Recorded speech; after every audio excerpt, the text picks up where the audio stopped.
Hey everyone, Chris here with more stories in cardboard.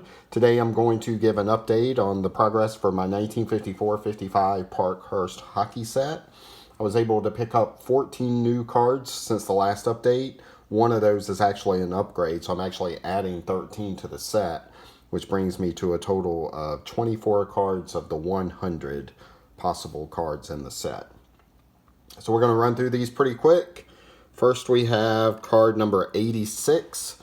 This is Pete Conacher of the Chicago Blackhawks. I love this old school Blackhawks uniform. It's just a great looking pose here, great looking photo.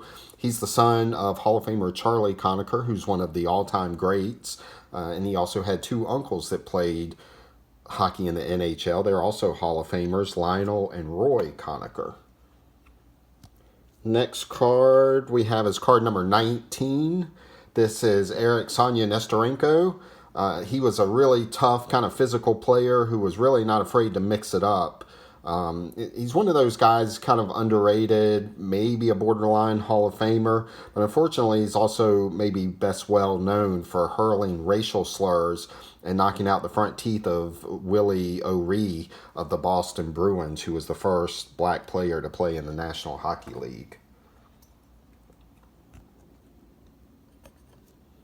This next card this kind of epitomizes what I love about doing these videos and also kind of collecting sets, as you learn about some really interesting players. Now, this is Dean Prentice, who played for the New York Rangers. He had a 22-year career in the NHL and was involved in a really historic play at the historic old Chicago Stadium when he was playing for the Boston Bruins. They were in town playing the Chicago Blackhawks, and Prentice blocked a Stan Mikita shot at the blue line and started racing towards the Blackhawks goal, but was kind of chased down by Mikita from behind and tripped. And he flew into the boards and hit his head and was knocked unconscious. Now, he kind of came to, but was in a little bit of a fog. But he did hear Bobby Hull, who was kind of taunting him at the time. And he kind of got to his feet, made his way to his feet, took the puck at center ice, and then kind of raced in for a goal and scored a goal on a penalty shot. And he then left the ice, went to the bench, and on the next line shift, when he was supposed to come in, he found that he couldn't really move his legs and his back was locked up. So they carried him off the stretcher, or carried him off the ice on a stretcher, and it was revealed later that he had actually broken his back. So he had scored that goal with a broken back. So that's just, that's a great card. I love that card. That's a great story too. Here we have card number 40. This is Glennskov of the Detroit Red Wings. I love the way this red jersey looks. It's just a great look here. And if you look right here, this guy in the background, that is Ted Kennedy, who is all-time great Hall of Famer who played for the Toronto Maple Leafs. Skov, he played on 3 Stanley Cup winners for the Detroit Red Wings, and he was the guy who shot the shot off the boards behind the net that led to the Tony Leswick Stanley Cup winning goal in overtime of Game 7 in 1954.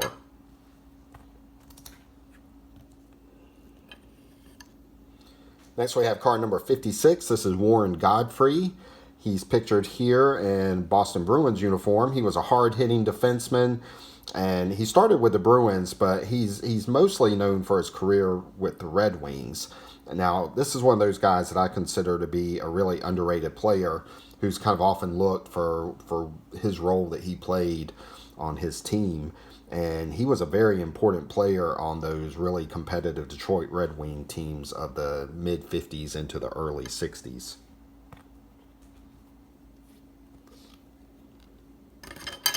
Ooh, let's try that again. This is card number 91. It's called the Battle of the All-Stars. Just a beautiful action shot here. And what this card shows, Red Kelly of the Detroit Red Wings and Harry Lumley of the Toronto Maple Leafs. Just a great looking shot here. You see Lumley is maybe trying to block a shot of Kelly's there. Just an incredible looking photo here, and you see that ice just looks great on this photo.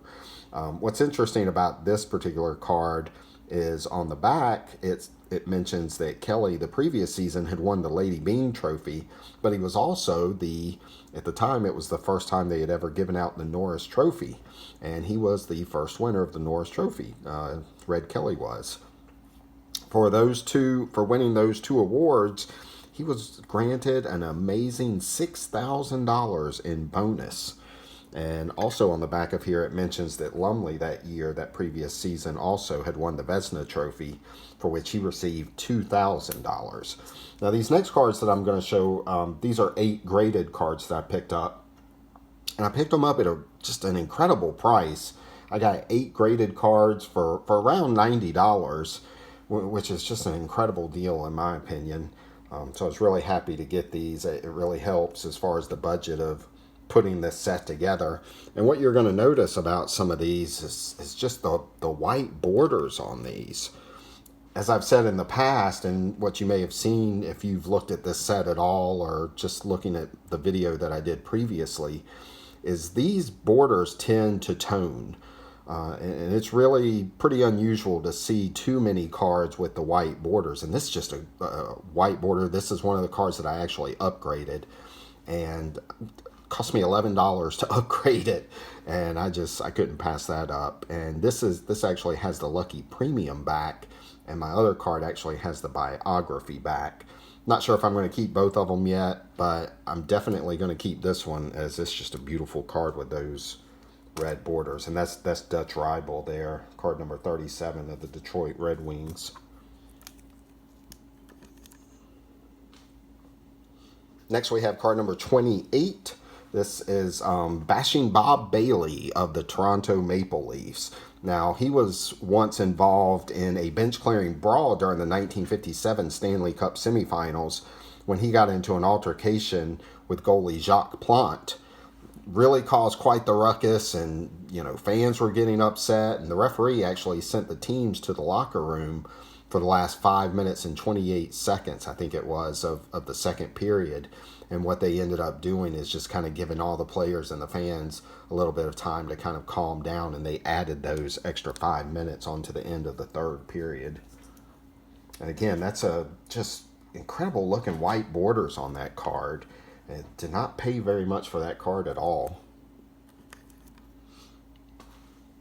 Another card with really nice looking white borders. This is card number 62, Gus Bodner of the Boston Bruins. Now, Bodner was a really good player. He won the Calder Trophy for Best Rookie in 1944. And then while playing for the Blackhawks in 1952, he set a record, just an incredible record that I cannot imagine will ever be broken. He scored 3 assists. He had 3 assists in a 21-second time span. Now, what makes that even more amazing is those 3 goals were all scored by one player. So Hall of Famer Bill Mosienko, he scored all 3 of those goals within 21 seconds. So that was the fastest hat trick in hockey history. He had scored 3 goals in 21 seconds. It's just amazing.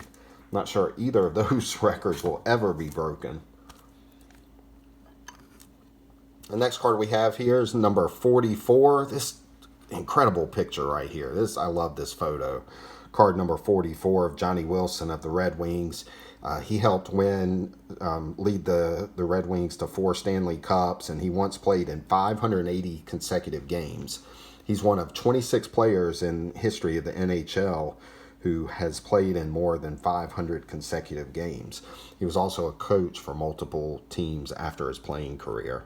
Again, that's just a wonderful photo. I really love the way that photo looks. It's a great picture.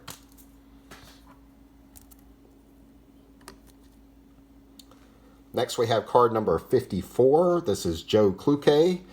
This has a premium back on it as well. And again, I just think this is a great looking card. I mean, with the white borders and all of that, and just a beautiful looking card.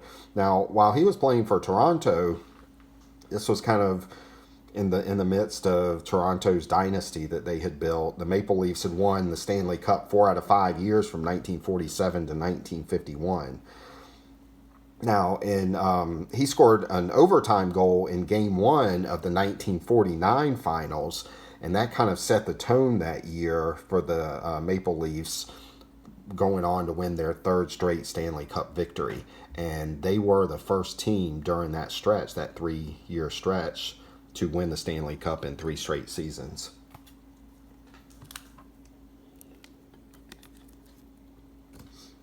Next we have card number 68 of Don Raleigh. Played for the New York Rangers, pictured here in Rangers uniform. He made his NHL debut when he was just 17 years old. I cannot even fathom that, playing in a National Hockey League game when you're 17 years old. Now, a game against the Blackhawks in 1948, he became the first player in Rangers history to ever score 4 goals in a single game. And in 1950, during the Stanley Cup Finals, he scored the overtime winner in games 4 and 5, which made him the first player ever to score back-to-back goals in the Stanley Cup Finals. Now, Detroit would go on to win Game 6, and ultimately they won Game 7 in double overtime.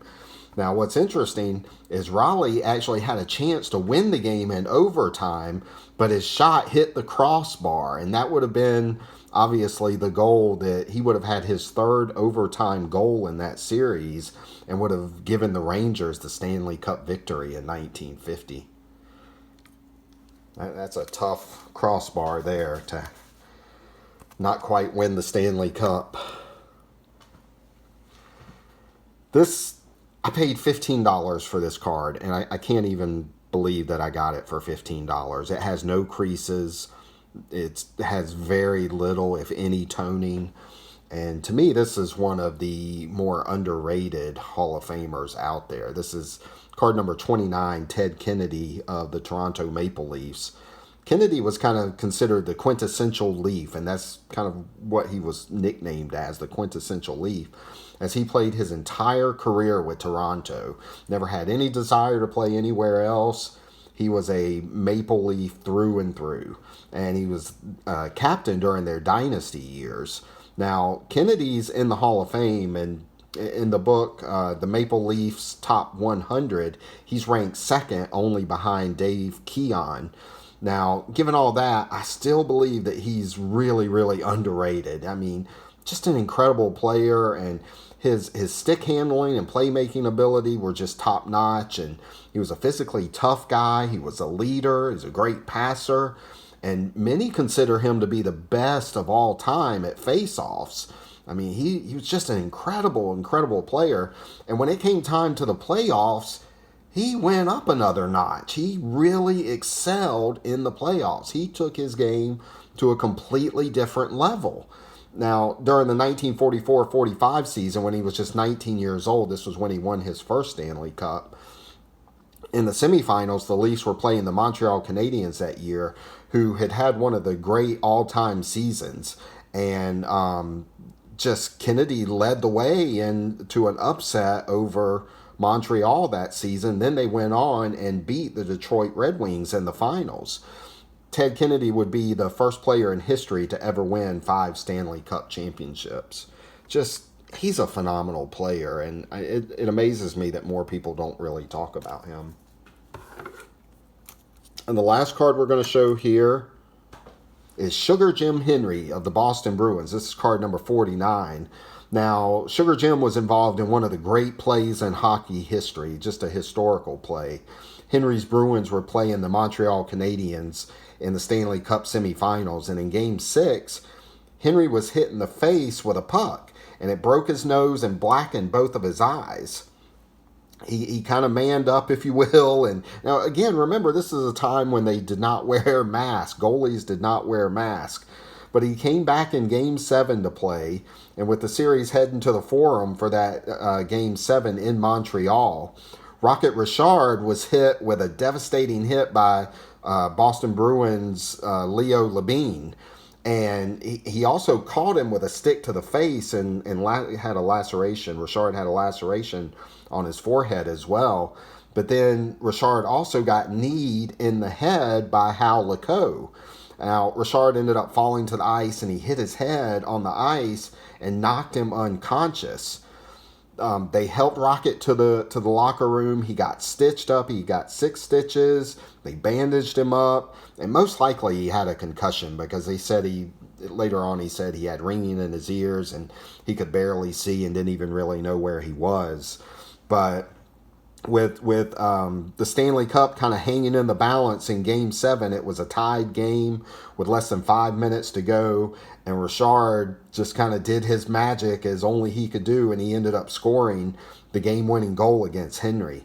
Now, what makes this kind of significant is this prompted one of the all-time great hockey photos ever, and maybe even one of the all-time great sports photos, but I think maybe the only hockey photo that might even rival it in my book is the one of Bobby Orr after scoring the game-winning goal in the 1970 Stanley Cup Finals. But I actually like this one better, and it is the picture that I have in the thumbnail for this if you want to check that out.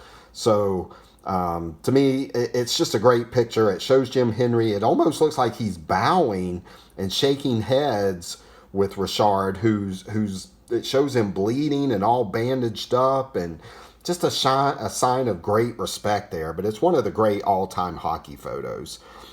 That's all I have today. I hope you enjoyed this. I loved it because I learned a lot about these players, which I think is great, and I found a lot of these guys really interesting. I hope you at least found one or two that you thought were interesting. And until next time, take care. We'll see you later.